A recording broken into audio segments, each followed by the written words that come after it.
ಸ್ನೇಹಿತರೆ, ಎಲ್ಲರಿಗೂ ಕಲರ್ ಸ್ಟಾಕೀಸ್ ಚಾನಲ್ಗೆ ಮತ್ತೊಮ್ಮೆ ಸ್ವಾಗತ ಹಾಗೂ ಸುಸ್ವಾಗತ. ಸುಮಾರು ಜನ ಕೇಳ್ತಿದ್ರು ನಮ್ಮ ಮುಂಚಿನ ಎಪಿಸೋಡ್ಗಳೆಲ್ಲ ನೋಡಿ ಬೋಂಡಾ ಸೂಪ್ ಹೇಗೆ ಮಾಡ್ತೀರಾ ನಿಮ್ಮಲ್ಲಿ ಅಂತ ಹೇಳಿ. ನಮ್ಮಲ್ಲಿ ಮದುವೆ ಮನೆಗಳಲ್ಲಿ ಹಿಂದಿನ ದಿವಸ ವರಪೂಜೆ ದಿವಸ ಸಂಜೆ ಸಜ್ಜಿ ಬಜ್ಜಿ ಮಾಡ್ತೀವಲ್ಲ, ಸಜ್ಜಿ ಬಜ್ಜಿ ಅಂತ ಹೇಳ್ತಾರೆ ವರಪೂಜೆಗೆ ಮಾಡಬೇಕು ಅಂತ.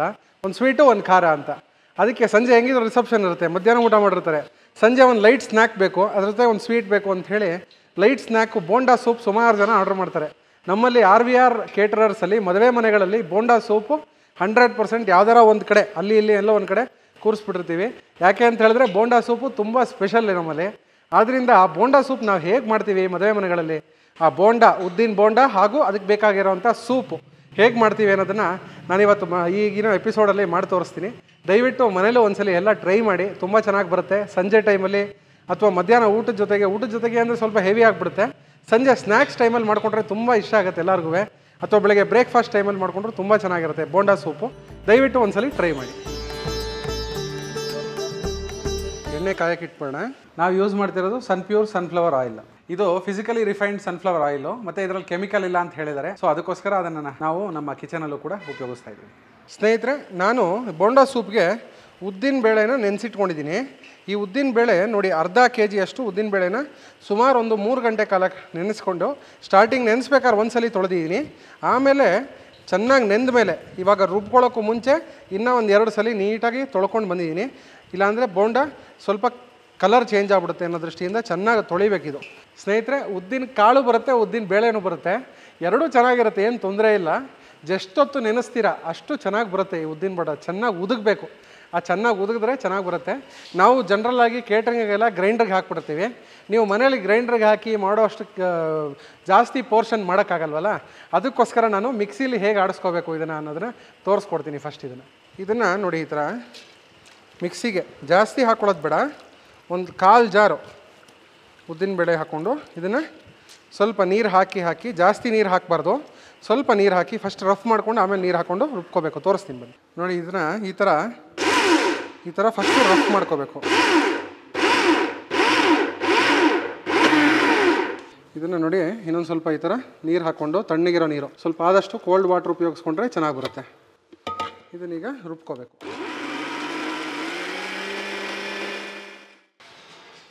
ನೋಡಿ, ನೀರು ಹದವಾಗಿ ಹಾಕ್ಕೊಂಡು ನೀಟಾಗಿ ನೈಸಿಗೆ ಗಂಧದ ಥರ ರುಬ್ಬಿಟ್ಕೊಂಡಿದ್ದೀವಿ. ಇದನ್ನು ಒಂದು ಬೇಸನ್ಗೆ ಹಾಕೋಣ. ಸ್ನೇಹಿತರೆ, ಈಗ ನಾನು ಟೋಟಲ್ ಅರ್ಧ kg ನೆನೆಸಿದ್ದೆ. ಈಗ ಸದ್ಯಕ್ಕೆ ಒಂದು 1/4 kg ಇದನ್ನು ರುಬ್ಕೊಂಡು ಇಟ್ಕೊಂಡಿದ್ದೀನಿ. ಈಗ ಒಂದು 20 ಬೋಂಡ ಸಾಕು ಅನ್ನಿಸ್ತು. ಒಂದು ಅರ್ಧ kgಗೆ ಒಂದು 35ರಿಂದ 40 ಬೋಂಡ ಆಗುತ್ತೆ. ನಾವೊಂದು ಇವಾಗ ಅದರಲ್ಲಿ ಅರ್ಧ ಅಂದರೆ 1/4 kg ಒಂದು 250 ಗ್ರಾಮ್ ಅಷ್ಟು ರುಬ್ಕೊಂಡಿದ್ದೀನಿ. ಅದು ನಿಮಗೆ ಒಂದು 15-20 ಬೋಂಡ ಆಗುತ್ತೆ. ಈ ಬೋಂಡ ಹಾಕೋಕ್ಕೆ ಮುಂಚೆ ಒಂದು ಅರ್ಧ ಟೇಬಲ್ ಸ್ಪೂನಷ್ಟು ಜೀರಿಗೆ, ಒಂದು 4-5 ಕಾಳು ಮೆಣಸು, ಸ್ವಲ್ಪ ಉಪ್ಪು. ಸ್ನೇಹಿತರೆ, ಬೋಂಡಾ ಸೂಪ್ ಮಾಡಬೇಕಾದ್ರೆ ವಡೆ ಹಿಟ್ಟಿಗೂ ಹಾಗೂ ಸೂಪ್ಗೂ ಎರಡಕ್ಕೂ 50-50% ಉಪ್ಪನ್ನು ಹಾಕೋಬೇಕು. ಒಂದಕ್ಕೆ ನೋಡಿ, ಇದಕ್ಕೆ ಎಷ್ಟು ಬೇಕಷ್ಟು ಉಪ್ಪು, ಅದಕ್ಕೆ ಎಷ್ಟು ಬೇಕಷ್ಟು ಉಪ್ಪು ಹಾಕ್ಬಿಟ್ರೆ ಬೋಂಡಾ ಸೂಪ್ ಎರಡೂ ತಿನ್ನಬೇಕಾದ್ರೆ ಉಪ್ಪು ಜಾಸ್ತಿ ಅನಿಸುತ್ತೆ. ಕೆಲವೊಂದು ಕಡೆ ನೋಡಿರ್ತೀರ ಉಪ್ಪು ಜಾಸ್ತಿ ಆಗ್ಬಿಡುತ್ತೆ. ಬೋಂಡಾ ಸೂಪಲ್ಲಿ ಕಂಪ್ಲೇಂಟ್ ಬರೋದು ಇದೊಂದೇ, ಉಪ್ಪು ಜಾಸ್ತಿ ಅಂದ್ಬಿಡ್ತಾರೆ ಒಂದೇ ಸಲ. ಯಾಕೆ ಹೇಳಿ, ಎರಡಕ್ಕೂ ಉಪ್ಪನ್ನ ಕರೆಕ್ಟಾಗಿ ಹಾಕ್ಬಿಟ್ಟಿರ್ತೀವಿ, ಅದು ಉಪ್ಪು ಜಾಸ್ತಿ ಅನಿಸುತ್ತೆ. ಇದಕ್ಕೆ ಎರಡಕ್ಕೂ ಉಪ್ಪನ್ನ ಹದವಾಗಿ ಮಿತಿಯಾಗಿ ಹಾಕಿದ್ರೆ ಅವಾಗ ಬೋಂಡಾ ಸೂಪ್ ಎರಡೂ ಒಟ್ಟಿಗೆ ಟೇಸ್ಟ್ ಮಾಡ್ಬೇಕಾದ್ರೆ ಉಪ್ಪು ಹದವಾಗಿರುತ್ತೆ, ತುಂಬ ಚೆನ್ನಾಗಿರುತ್ತೆ. ಇದನ್ನು ಮಿಕ್ಸ್ ಮಾಡ್ಕೊಂಡೆ. ಈಗ ಅಕಸ್ಮಾತ್ ನೀರು ಜಾಸ್ತಿ ಹಾಕೊಂಬಿಟ್ರೆ ಒಂದು ಸ್ವಲ್ಪ ಅಕ್ಕಿ ಹಿಟ್ಟು ಮಿಕ್ಸ್ ಮಾಡ್ಕೊಳ್ಳಿ ಅಷ್ಟೇ. ಅಂದರೆ ಜಾಸ್ತಿ ನೀರು ಹಾಕ್ಕೊಂಡು ರುಬ್ಕೋಬೇಡಿ, ಆದಷ್ಟು ಹಾಗೆ ರುಬ್ಕೊಳ್ಳೋಕೆ ಟ್ರೈ ಮಾಡಿ. ಅಕಸ್ಮಾತ್ ಮಿಕ್ಸಿ ಹಾಳಾಗುತ್ತೆ ಅನ್ನೋ ಒಂದು ಭಯ ಇದ್ದರೆ ಸ್ವಲ್ಪ ನೀರು ಹಾಕ್ಕೊಂಡು ರುಬ್ಕೊಳ್ಳಿ. ಜಾಸ್ತಿ ಅಕ್ಕಿ ಹಿಟ್ಟು ಹಾಕಿದ್ರೆ ರಬ್ಬರ್ ಆದಂಗೆ ಆಗ್ಬಿಡುತ್ತೆ, ಚೆನ್ನಾಗಿರಲ್ಲ ತಿನ್ನೋಕ್ಕೆ. ಇದು ಕ್ರಿಸ್ಪಿಯಾಗಿರಬೇಕು, ಹಿಂಗೆ ಸ್ಪೂನಲ್ಲಿ ಕಟ್ ಮಾಡಿದ ತಕ್ಷಣ ಕಟ್ ಆಗಬೇಕು, ಆ ಥರ ಚೆನ್ನಾಗಿರುತ್ತೆ. ನೋಡಿ, ಎಣ್ಣೆ ಇದು ಕಾದಿದೆ ನೋಡಿ. ಸುಮ್ಮನೆ ಹಿಂಗೆ ಬೆರಳಲ್ಲಿ ಒಂದು ಚಿಟಿಕೆ ನೀರು ತೊಗೊಂಡು ಹಿಂಗಂದರೆ ಚಟಪಟ ಅನ್ನಬೇಕು. ಈ ಥರ ಎಣ್ಣೆ ಕಾದಿದೆ ಅಂತ. ಈಗ ಕೈ ಒದ್ದೆ ಮಾಡಿಕೊಂಡು ನೋಡಿ, ಈ ಥರ ಫಸ್ಟು ಹಿಂಗೆ ಗುಪ್ಪೆ ಮಾಡ್ಕೊಂಡು ಸೈಡಲ್ಲಿ ಹಿಂಗೆ ಎಳ್ಕೊಳ್ಳಿ. ಈ ಥರ ಬರುತ್ತೆ. ಇದನ್ನು ಡೈರೆಕ್ಟಾಗಿ ಹಿಂಗೆ ಬಿಟ್ಬಿಡೋದು ಅಷ್ಟೇ. ಇದಕ್ಕೆ ತೂತು ಹಾಕೋದು ಬೇಡ, ರೌಂಡ್ ಇದ್ದರೆ ಸಾಕು. ಈ ಉದ್ದಿನ ವಡೆಗಾದರೆ ಈರುಳ್ಳಿ, ಮೆಣಸಿನಕಾಯಿ, ಕೊತ್ತಂಬರಿ ಸೊಪ್ಪು, ಕರ್ಬೇವಿನ ಸೊಪ್ಪು ಇವೆಲ್ಲ ಹಾಕಬೇಕು. ಇದಕ್ಕೆ ಏನು ಬೇಡ, ಇದು ಪ್ಲೈನ್ ಆಗಿರ್ಬೇಕು. ಯಾಕಂದರೆ ಸೂಪಿಗೆ ಎಲ್ಲ ಐಟಮ್ ಹಾಕಿರ್ತೀವಿ. ಇದು ಪ್ಲೈನ್ ಉಪ್ಪು, ಜೀರಿಗೆ, ಒಂಚೂರು ಕಾಳು ಮೆಣಸು, ಅವಾಗ ಬಾಯಿಗೆ ಸಿಕ್ಕಿದ್ರೆ ಮಜಾ ಬರುತ್ತೆ ಅಂತ ಹೇಳಿ ಸ್ವಲ್ಪ ಹಾಕ್ತೀವಿ ಅಷ್ಟೇ. ಇದಕ್ಕೂ ಅಷ್ಟೇ, ಸ್ಟಾರ್ಟಿಂಗೇ ಕೈ ಹಾಕೋದು ಬೇಡ. ಮದುವೆ ಮನೆಗೆ ಈವ್ನಿಂಗ್ ಸ್ನ್ಯಾಕು ಅಂದರೆ ವೆಜ್ ಕಟ್ಲೆಟ್ಟು, ಬೋಂಡಾ ಸೂಪು ಇಲ್ಲಾಂದರೆ ವೆಜ್ ವಡ, ಇಲ್ಲಾಂದರೆ ಲಾಲಿಪಪ್ಪು. ಲಾಲಿಪಪ್ ಅಂತ ಹೇಳಿದ್ರೆ ಬೇಬಿ ಕಾರ್ನ್ ಲಾಲಿಪಪ್ ಮಾಡ್ತೀವಿ, ಇಲ್ಲ ಅಂತ ಹೇಳಿದ್ರೆ ವೆಜ್ ಫಿಂಗರ್ಸು, ಇಲ್ಲ ಚೀಸ್ ಬಾಲ್ಸು. ಈ ಥರ ಸುಮಾರಷ್ಟು ವೆರೈಟಿ ಸ್ನ್ಯಾಕ್ಸ್ ಇದೆ. ಸಂಜೆ ಸ್ನ್ಯಾಕ್ಸ್ ಮಾಡಬೇಕು ಅಂತ ಹೇಳಿ ಜಾಸ್ತಿ ಕೇಳೋದು ಅಂದರೆ ಇದೊಂದು ಮಂಗಳೂರು ಬಜ್ಜಿ. ಮಂಗಳೂರು ಬಜ್ಜಿ ಸುಮಾರು ಕೇಳ್ತಾರೆ ಸಂಜೆ ಟೈಮಲ್ಲಿ. ಇದನ್ನು ಅಷ್ಟೇ ಡಬಲ್ ರೋಸ್ಟ್ ಮಾಡಿದ್ರೆ ಚೆನ್ನಾಗಿರುತ್ತೆ. ಯಾಕಂದರೆ ಸೂಪ್ ಒಳಗೆ ಬಿದ್ದರೆ ಈಗ ಕಟ್ ಮಾಡ್ತೀವಲ್ಲ, ಮಧ್ಯ ಹಿಟ್ಟು ಸಿಗಬಾರ್ದು. ಸಿಕ್ಕಿದ್ರೆ ಎಲ್ಲ ಅದು ಬೋಂಡ ಸೂಪೇ ಹಾಳಾದಂಗೆ ಲೆಕ್ಕ. ಆದ್ದರಿಂದ ಇದನ್ನು ಡಬಲ್ ಫ್ರೈ ಮಾಡಿದ್ರೇ ಮಜವಾಗಿ ಬರೋದು. ಇದು ನೋಡಿ, ಇದು ಹಾಫ್ ಬಾಯ್ಲ್ ಆಗಿದೆ, ತೆಗೆದುಬಿಡೋಣ. ಎರಡನೇ ಸಲ ಹಾಕ್ಬೇಕಾರೆ ಎಣ್ಣೆ ಒಂಚೂರು ಕಾದಿರಬೇಕು, ಜಾಸ್ತಿ ಕಾಯೋದು ಬೇಡ, ಒಂಚೂರು ಕಾದಿರಬೇಕು. ಅದಕ್ಕೆ ಹಾಕೋಣ ಹಿಂಗೆ ಎರಡನೇ ಫ್ರೈ. ನಾನು ಸ್ವಲ್ಪ ದೊಡ್ಡ ಬಾಣಲಿ ಇಟ್ಕೊಂಡು ಒಟ್ಟಿಗೆ ಹಾಕಿದ್ದೀನಿ, ಒಂದು 20 ಬೋಂಡ. ನೀವು ಚಿಕ್ಕ ಬಾಣಲಿ ಇದ್ದರೆ ಒಂದು 5 ಬೋಂಡ 4 ಸಲ ಕರೆದುಬಿಟ್ಟು ಆಮೇಲೆ ಎಲ್ಲ ಒಟ್ಟಿಗೆ ಹಾಕ್ಬಿಟ್ಟು ಒಂದ್ಸಲಿ ಚೆನ್ನಾಗಿ ಡಬಲ್ ರೋಸ್ಟ್ ಮಾಡಿ ತೆಗೆದುಬಿಡಿ. ಉರಿ ಕೊಟ್ಕೊಂಡು ಚೆನ್ನಾಗಿ ಫ್ರೈ ಮಾಡಿಬಿಡಿ. ಇದನ್ನು biscuit colour, golden brown colour ಬರಬೇಕು. ಇನ್ನೊಂದು 2 ನಿಮಿಷ ಆದರೆ ತೆಗೆದುಬಿಡೋಣ, ಜಾಸ್ತಿ ಬೇಡ. ನೋಡಿ, ಇದು ಆಲ್ಮೋಸ್ಟ್ ಆಗಿದೆ. ಈಗ ಸ್ಟವ್ ಆಫ್ ಮಾಡ್ಕೊಂಬಿಡ್ತೀನಿ. ಈಗ ತೆಗೆದುಬಿಡೋಣ. ನೋಡಿ, ಈ ಥರ ಬಿಸ್ಕೆಟ್ ಗೋಲ್ಡನ್ ಬ್ರೌನ್ ಕಲರ್ ಇರಬೇಕು. ಬೋಂಡ ರೆಡಿಯಾಗಿದೆ, ಬೋಂಡ ಸೂಪ್ದು. ಈಗ ಸೂಪ್ ರೆಡಿ ಮಾಡೋಣ ಪಟ ಅಂತ. ಸ್ನೇಹಿತರೆ, 200 ಗ್ರಾಮ್ ಹೆಸರುಬೇಳೆ ಇದಕ್ಕೆ ಚೆನ್ನಾಗಿ ಕುಕ್ಕರಲ್ಲಿ ಒಂದು 2-3 ವಿಷಲ್ ಹಾಕ್ಸ್ಕೊಂಡು ತೊಗೊಂಬಂದಿದ್ದೀನಿ, ಬೇಯಿಸ್ಕೊಂಡು. ನೀವು ಮನೇಲಿ ಸಣ್ಣ ಕುಕ್ಕರಲ್ಲಿ ಅಂದರೆ ಇನ್ನೊಂದು ವಿಷಲ್ ಎಕ್ಸ್ಟ್ರಾ ಹಾಕ್ಸಿ, ಏನು ತೊಂದರೆ ಏನಿಲ್ಲ. ಏನು ಹೆಸರುಬೇಳೆಗೆ ಜಾಸ್ತಿ ವಿಷಲ್ ಹಾಕೋ ಅವಶ್ಯಕತೆ ಇಲ್ಲ. 2 ವಿಷಲ್ ಹಾಕಿದ್ರೆ ಫುಲ್ ಕರಗೇ ಹೋಗುತ್ತೆ ಹೆಸರುಬೇಳೆ. ಆದರೂ ನಿಮ್ಮ ಸಮಾಧಾನಕ್ಕೋಸ್ಕರ ಇನ್ನೊಂದು ವಿಷಲ್ ಎಕ್ಸ್ಟ್ರಾ ಹೊಡ್ಕೊಳ್ಳಿ ಅಷ್ಟೇ. ಮತ್ತು ಇದಕ್ಕೆ ಹೆಸರುಬೇಳೆ ಒಂದೇ ಬೇಸು. ಕೆಲವರು ಕಡಲೆ ಹಿಟ್ಟು ಹಾಕ್ತಾರೆ, ಅವೆಲ್ಲ ಹಾಕಬೇಡಿ. ಹೆಸರುಬೇಳೆಯಲ್ಲಿ ಮಾಡಿದ್ರೆ ಸೂಪ್ ಆರೋಗ್ಯಕರವಾದ ಅಡುಗೆಗಳು ದಯವಿಟ್ಟು ಮಾಡ್ಕೊಳ್ಳಿ. ಯಾವುದು ಬೇರೆ ಎಕ್ಸ್ಟ್ರಾ ಪದಾರ್ಥಗಳು ಹಾಕಿ ಅಡುಗೆನೂ ಹಾಳಾಗಿ ರುಚಿನೂ ಇಲ್ಲದೇ ಆರೋಗ್ಯನೂ ಹಾಳು ಮಾಡ್ಕೊಳ್ಳೋದು ಬೇಡ ನಮಗೆ.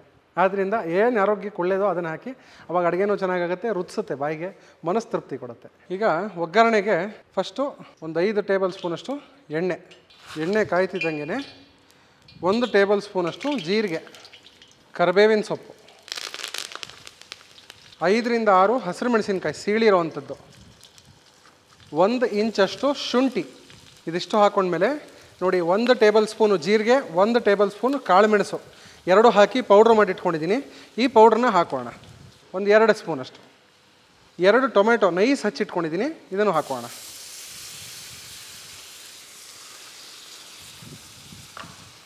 ಆಮೇಲೆ ಅರ್ಧ ಹೋಳು ತೆಂಗಿನಕಾಯಿ ತುರಿ. ಇದಕ್ಕೆ ಬಿಳಿ ತುರಿ ಹಾಕಿದ್ರೆ ತುಂಬ ಚೆನ್ನಾಗಿರುತ್ತೆ.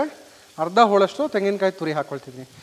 ಅರ್ಧ ಟೇಬಲ್ ಸ್ಪೂನಷ್ಟು ಅರಿಶಿಣ, ಸ್ವಲ್ಪ ಇಂಗು. ಇದನ್ನು ನೀಟಾಗಿ ಫ್ರೈ ಮಾಡ್ಕೋಬೇಕು. ಇಷ್ಟು ನೀಟಾಗಿ ಫ್ರೈ ಮಾಡಿಬಿಟ್ಟು ಈಗ ಬೇಯಿಸಿರೋ ಬೇಳೆ ನೋಡಿ, ನೀರು ಸಮೇತ 200 ಗ್ರಾಮ್ ಅಷ್ಟು ಬೇಳೆನ ಹೆಸರುಬೇಳೆ ಬೇಯಿಸಿಟ್ಕೊಂಡಿದ್ದೀನಲ್ಲ, ಇದಿಷ್ಟು ಹಾಕಿ ನೀಟಾಗಿ ಮಿಕ್ಸ್ ಮಾಡಿಕೊಂಡು ಇದಕ್ಕೆ ಸ್ವಲ್ಪ ನೀರು ಚೆನ್ನಾಗಿ ಹಾಕಬೇಕು. ರಸಮ್ ಇದ್ದಂಗೆ ಇರಬೇಕಿದು. ಸೂಪ್ ಕನ್ಸಿಸ್ಟೆನ್ಸಿ ಕರೆಕ್ಟಾಗಿರಬೇಕಿದು, ಕ್ರೀಮ್ ಫ್ಲೇವರು. ಈಗ ಹದವಾಗಿ ಚೆನ್ನಾಗಿದೆ. ಇದು ಚೆನ್ನಾಗಿ ಮರಳು ಬರಬೇಕು. ಚೆನ್ನಾಗಿ ಕುದ್ದರೆ ನಿಮ್ಗೆ ಹದವಾಗಿ ಚೆನ್ನಾಗಿರುತ್ತೆ ಸೂಪು, ತುಂಬ ಚೆನ್ನಾಗಿರುತ್ತೆ. ಇದಕ್ಕೆ ಲಾಸ್ಟಿಗೆ ನಾನು ಒಂದೊಂದು ಸಲ ಹಾಲು ಹಾಕ್ತೀನಿ, 1 ಲೋಟ ಹಾಲು ಹಾಕ್ತೀನಿ ಸೂಪ್ಗೆ, ತುಂಬ ರುಚಿ ಕೊಡುತ್ತೆ ಅಂಥೇಳಿ. ನೀವು ಆಪ್ಷನಲ್ಲು ಮನೆಗೆ ಬೇಕಾದ್ರೆ ಹಾಕೋಬೋದು, ಬೇಡದಿದ್ದರೆ ಬೇಡ, ಚೆನ್ನಾಗಿರುತ್ತೆ. ನನಗೆ ಹಾಕಿದ್ರೆ ಕಿಚನಲ್ಲಿ ಕೇಟ್ರಿಂಗ್ಗಳಲ್ಲಿ ನಾವು 1 ಲೋಟ ಜಾಸ್ತಿ ಹಾಕಲ್ಲ, ಲಾಸ್ಟಿಗೆ ಇನ್ನೇನು ಇಳಿಸೋಕ್ಕೆ ಮುಂಚೆ 1 ಲೋಟ ಹಾಲು ಹಾಕ್ತೀನಿ. ಸ್ನೇಹಿತರೆ, ಸುಮಾರು ಜನ ಕೇಳ್ತಿದ್ದಾರೆ, ಮದುವೆ ಕೇಟ್ರಿಂಗು ನೀವು ಎಲ್ಲ ಕರ್ನಾಟಕದಾದ್ಯಂತ ಮಾಡ್ತೀರಾ ಅಂತ. ಖಂಡಿತ ಹೌದು. ಸ್ವಲ್ಪ ಡೇಟ್ಗಳು ಮುಂಚೆ ಕೊಟ್ಬಿಟ್ರೆ ನಮ್ಗೆ ಅನುಕೂಲ ಆಗುತ್ತೆ. ಒಂದು 3-4 ತಿಂಗಳು ನೀವು ಮದುವೆ ಡಿಸೈಡ್ ಆಗ್ತಿದ್ದಂಗೆ ನಮ್ಗೆ ಹೇಳಿದ್ರೆ ಎಲ್ಲ ಫೈನಲ್ ಆಗಿ ಬುಕ್ಕಿಂಗ್ ಎಲ್ಲ ಮಾಡಿಬಿಟ್ರೆ ನಾವು ನೀಟಾಗಿ ಅರೇಂಜ್ ಮಾಡಿ ಬಂದು ನಿಮ್ಮ ಊರಿಗೆ ಬಂದು ನಾವು ಮಾಡಿಕೊಡ್ತೀವಿ. ಆ ಥರ ಏನಿಲ್ಲ. ಮೈಸೂರಲ್ಲಿ, ಹುಬ್ಳೀಲಿ, ಮೊನ್ನೆ ಚಿತ್ರದುರ್ಗದಲ್ಲಿ ಎಲ್ಲ ಕಡೆನೂ ಅಡುಗೆ ಮಾಡಿದ್ದೀವಿ, ಎಲ್ಲ ಚೌಲ್ಟ್ರಿಗಳಲ್ಲೂ ಅಡುಗೆ ಮಾಡಿದ್ದೀವಿ. ಆದ್ದರಿಂದ ನೀವು ಏನಿಲ್ಲ, ಡೇಟ್ ಬುಕ್ ಆದ ತಕ್ಷಣ ನಮ್ಗೆ ಹೇಳಿಬಿಟ್ರೆ, ನಮಗೆ ಕೇಟ್ರಿಂಗ್ ಒಂದು ಬುಕ್ ಮಾಡಿಬಿಟ್ರೆ ಇಮಿಡಿಯೇಟಾಗಿ ನಾವೆಲ್ಲ ನೀಟಾಗೆಲ್ಲ ಅರೇಂಜ್ ಮಾಡಿ ನಾವು ಅಲ್ಲಿಗೆ ಬಂದು ನೀಟಾಗಿ ಮಾಡಿಕೊಡ್ತೀವಿ ಎಲ್ಲ. ನೋಡಿ, ಒಂದು 5 ನಿಮಿಷ ಆಗಿದೆ. ಇನ್ನೂ ಚೆನ್ನಾಗಿ ಕುದಿಬೇಕು. ಆ ಟೊಮೆಟೊ ಎಲ್ಲ ಚೆನ್ನಾಗಿ ಬೆಂದರೆ ತುಂಬ ಚೆನ್ನಾಗಿ ಹದವಾಗಿ ಆ ಹುಳಿ ಅಂಶ ಎಲ್ಲ ಬಿಟ್ಟರೆ ತುಂಬ ಚೆನ್ನಾಗಿರುತ್ತೆ ಸೂಪ್ ಕುಡಿಯೋಕ್ಕೆ. ಒಂದು 2 ನಿಮಿಷ ಕುದಿಯೋಕ್ಕೆ ಬಿಡೋಣ ಅದನ್ನು. ಈಗ ಇದಕ್ಕೆ ರುಚಿಗೆ ತಕ್ಕಷ್ಟು ಉಪ್ಪನ್ನು ಹಾಕ್ಬಿಡೋಣ. ನಾನು ಹೇಳಿದ್ನಲ್ಲ, ಬೋಂಡಕ್ಕೂ ಉಪ್ಪು ಹಾಕಿರ್ತೀವಿ, ಇದಕ್ಕೆ ನೋಡಿ ಹಾಕ್ಕೊಳ್ಳಿ ಉಪ್ಪನ್ನ. ರುಚಿಗೆ ತಕ್ಕಷ್ಟು ಇದಕ್ಕೂ ಉಪ್ಪು ಹಾಕ್ತಾಯಿದ್ದೀನಿ. ಸ್ನೇಹಿತರೆ, ಎಲ್ಲ ಕುದ್ದಾಗಿದೆ ಬೋಂಡ ಸೊಪ್ಪು. ಈಗ ಲಾಸ್ಟಿಗೆ ನಾನು ಹೇಳಿದ್ನಲ್ಲ, ಒಂದೇ 1 ಕಪ್ಪು ಹಾಲು ಹಾಕಿದ್ರೆ ನಿಮ್ಗೆ ಆ ಟೆಕ್ಸ್ಚರೇ ಮಜಾ ಇರುತ್ತೆ. ಒಂಥರ ತಿಂತಾಯಿದ್ರೆ ಆ ಬೋಂಡ ಸೂಪ್ನ ಕುಡಿತಾಯಿದ್ರೆ ಅದೊಂಥರ ಮಜಾ ಬರುತ್ತೆ. ಅದಕ್ಕೋಸ್ಕರ ಸ್ವಲ್ಪ ಹಾಲು ಹಾಕ್ತೀವಿ. ಇದು ಒಂದ್ಸಲ ಟ್ರೈ ಮಾಡಿ, 100% ನಿಮಗೂ ಇಷ್ಟ ಆಗುತ್ತೆ. ನೋಡಿ, ಲಾಸ್ಟಿಗೆ ಹಿಂಗೆ ಹಾಲು ಹಾಕ್ಬಿಟ್ಟು ಒಂದ್ಸಲ ಮಿಕ್ಸ್ ಮಾಡಿ ನೋಡಿ, ಒಳ್ಳೆ ಕ್ರೀಮಿ ಟೆಕ್ಸ್ಚರ್ ಬರುತ್ತೆ. ಹಸಿ ಹಾಲಲ್ಲ, ಒಂಚೂರು ಬಿಸಿ ಆಗಿರೋ ಕಾಯಿಸಿ ಆರಿರೋ ಹಾಲು ಅಷ್ಟೇ. ನೋಡಿ, ಸ್ಟವ್ ಆಫ್ ಮಾಡಬೇಡ. ಈಗ ನೋಡಿ, ಸೂಪು ಫಸ್ಟ್ ಕ್ಲಾಸಾಗಿ ರೆಡಿ ಆಯಿತು.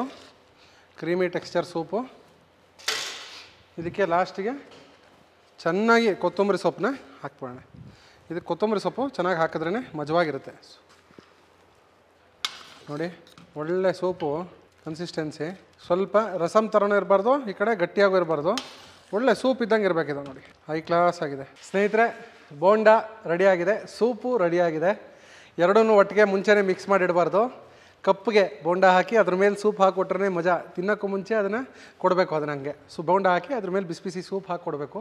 ಸ್ವಲ್ಪ ಕ್ರಿಸ್ಪಿ ಇರಬೇಕು ತಿನ್ಬೇಕಾದ್ರೆ, ಒಂದು ಸ್ವಲ್ಪ ಕ್ರಿಸ್ಪಿ ಇರಬೇಕು, ಸ್ವಲ್ಪ ಮೆತ್ತಗಿರಬೇಕು, ಸೂಪ್ ಎಲ್ಲ ನೀಟಾಗಿ ಹೀರಿರಬೇಕು, ಒಂಥರ ಮಜವಾಗಿರ್ಬೇಕು, ಎಲ್ಲ ಮಿತವಾಗಿರಬೇಕು, ಆವಾಗಲೇ ಚೆನ್ನಾಗಿರುತ್ತೆ ಬೋಂಡ ಸೂಪು. ಈಗ ಸರ್ವ್ ಮಾಡೋಣ. ನೋಡಿ ಬೋಂಡ ಎಷ್ಟು ಕ್ರಿಸ್ಪಿಯಾಗಿದೆ ನೋಡಿ, ಒಳಗಡೆ ಸಾಫ್ಟಾಗಿದೆ, ಗೂಡು ಥರ.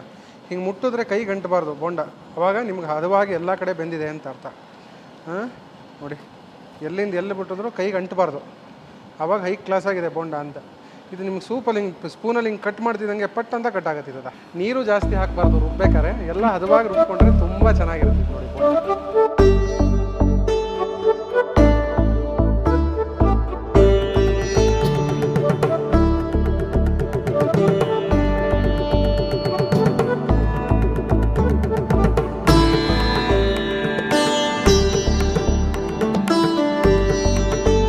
ಸಂಜೆ ಟೈಮ್ಗೆ ಬಿಸಿ ಬಿಸಿ ಆದಂಥ ಬೋಂಡಾ ಸೂಪ್ ಮನೆಯಲ್ಲೇ ಸವಿಯಾಗುವಂಥ ರೆಡಿ ಆಗುವಂಥ ಬೋಂಡಾ ಸೂಪ್ ರೆಡಿಯಾಗಿದೆ. ನೀವು ಮನೇಲೂ ಮಾಡ್ಕೋಬೋದು. RVR ಮದುವೆ ಮನೆ ಸ್ಪೆಷಲ್ ಬೋಂಡಾ ಸೂಪ್ ಇದು. ತುಂಬ ಚೆನ್ನಾಗಿರುತ್ತೆ, ಒಳ್ಳೆ ಘಮ ಅಂತ ಒಳ್ಳೆ ಫ್ಲೇವರ್ ಇದೆ. ನೀವು ಒಂದ್ಸಲ ಟೇಸ್ಟ್ ಮಾಡಿ, 100% ಚೆನ್ನಾಗಿರುತ್ತೆ. ಈಗ ನಾವು ನಮ್ಮ ಸ್ನೇಹಿತರ ಜೊತೆ ಎಲ್ಲ ಹಂಚ್ಕೊಂಡು ನಾವು ಒಂದು ಟೇಸ್ಟ್ ಮಾಡೋಣ. ನೋಡಿ ನಾನು ಹೇಳ್ದಂಗೆ ನಿಮಗೆ ಫಸ್ಟ್ ಒಂದ್ಸಲ ಸೂಪು ನೋಡಿ, ಕನ್ಸಿಸ್ಟೆನ್ಸಿ ಚೆನ್ನಾಗಿದೆ. ಇದು ಅಷ್ಟೇ ನೋಡಿ, ಹಿಂಗೆ ಕಟ್ ಮಾಡ್ತಿದ್ದಂಗೆ ನೀಟಾಗಿ ಕಟ್ಟಾಗಬೇಕು, ಹಿಂಗೆ ಕ್ರಿಸ್ಪಿಯಾಗಿ. ಟೇಸ್ಟ್ ಮಾಡೋಣ.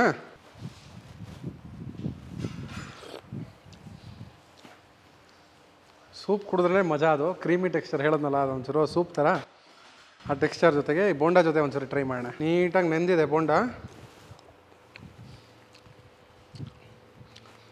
ತುಂಬ ಚೆನ್ನಾಗಿ ನೆಂದಿದೆ.